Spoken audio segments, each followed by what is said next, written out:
దేవుని నామమునకు స్తోత్రం. నాటి ధ్యానాంశము కీర్తన గ్రంథము పద్య రచన సరళ భాషలో 148 పద్యం అండి. 149 అధ్యాయం 6 నుంచి 9 వచనములు, 150 అధ్యాయం 1 వచనం అండి. వారి నోట దేవునికి చేయబడు ఉత్సాహ స్తోత్రములున్నవి.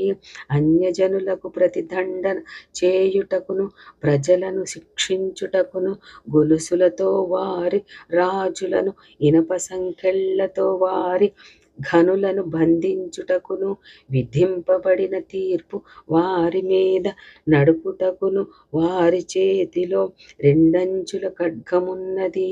ఆయన భక్తులందరికీ అదే ఘనత. యెహోవాను స్తుతించుడి, ఆయన పరిశుద్ధాలయమునందు దేవునికి స్తుతించుడి. ఆయన బలము ప్రసిద్ధి చేయు ఆకాశ విశాలమందు ఆయనను స్తుతించుడి.